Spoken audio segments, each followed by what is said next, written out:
Alerte générale, les amis, Otep à vous tous. Je tenais quand même à vous informer que Nicolas Lerner, le patron de la DGSE française, se trouve en Algérie en ce moment. Eh oui. L'Algérie, je vous ai dit déjà que les problèmes qu'elle a avec la France, c'est une discussion de sorciers. Les sorciers, quand ils se disputent, c'est la journée.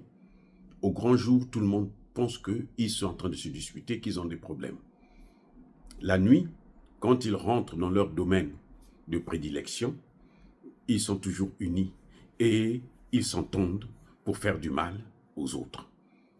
C'est pour ça que je dis toujours que ce qu'il y a entre l'Algérie et la France, il ne faut même pas se mêler, il ne faut même pas y croire, il faut s'en foutre parce que et l'Algérie et la France ont le même objectif qui est celui de déstabiliser les pays du Sahel et de l'Afrique. Quand le patron de la DGSE va en Algérie, il faut s'attendre à ce qu'il y ait des problèmes au Mali. Est-il parti parce qu'il y a eu de grandes défections, beaucoup de terreaux au nord du Mali sont en train de déposer les armes? Je pense que, en tout cas, ils sont en train de préparer encore un coup fourré. Je pense que ceux qui se souviennent très bien de ce qui s'était passé à Tezawaten, la première attaque des terreaux à Tezawaten était arrivée quelques jours après le voyage du directeur, du patron de la DGSE en Algérie. Il est venu à Alger, quand il est reparti, il y a eu l'attaque. Et chaque fois qu'il s'est rendu en Mauritanie, à son retour, quelque temps plus tard, il y a eu attaque. Ou c'est le patron de la DGSE, ou c'est l'autre bandit américain, comment vous l'appelez, le général qui commande Africom, hein, le général américain, le noir bien sûr, un noir, un nègre de salon, comme disait le président Traoré.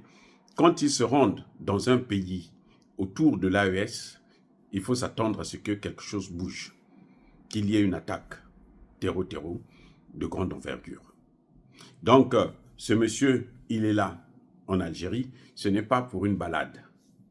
Il part, c'est pour organiser les troupes afin d'attaquer encore une fois de plus le Mali, puisque c'est la seule chose qu'ils savent faire.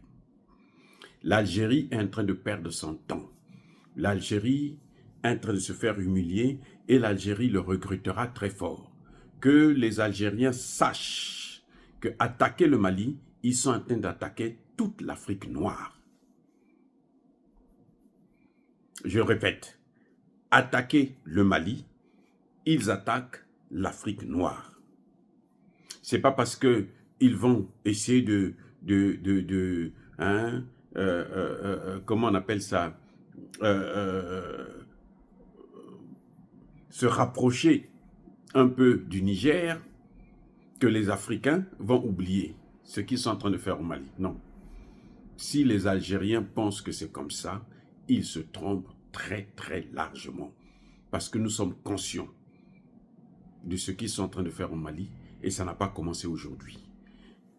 Parce qu'avant, ils pillaient le pétrole malien et le gaz malien à Tezawaten, dans la zone de Toaïdeni, le grand gisement de Taodeni, mais ça ne peut pas continuer comme ça. Le Mali veut reprendre sa souveraineté, il faudrait qu'ils comprennent qu'ils doivent commencer à vivre de leur propre pétrole à eux, de leur propre gaz à eux. Le gaz malien ne leur appartient pas. Et qu'ils sachent qu'ils nous trouveront sur leur chemin, quelles que soient les circonstances. Ils peuvent s'armer comme ils veulent. Vous savez, une guerre ne se gagne pas seulement par les armes. Sinon, l'Amérique n'allait pas perdre la guerre en Afghanistan. Sinon, l'Amérique n'allait pas perdre la guerre au Vietnam. Sinon, l'Amérique allait prendre le contrôle de l'Irak. Sinon, l'Amérique allait prendre le contrôle. L'OTAN même allait prendre le contrôle de la Libye ou de la Somalie. Vous voyez? Donc, l'Algérie est en train de se leurrer et c'est dommage pour un pays que nous avons eu beaucoup d'estime par le passé. Les amis, soyez bénis, soyez abondamment bénis par le Dieu de Kémit et par nos ancêtres angélisés. Mais que tous ceux qui persécutent le continent africain le pillent et le déstabilisent, qu'ils soient noirs, blancs, chinois, arabes, juifs, indiens ou qui qu'ils soient punis, maudits, foudroyés, neutralisés, écrasés, effacés par le Dieu de Kémit et par nos ancêtres angélisés. Vive l'Afrique éternelle, j'ai dit et j'assume.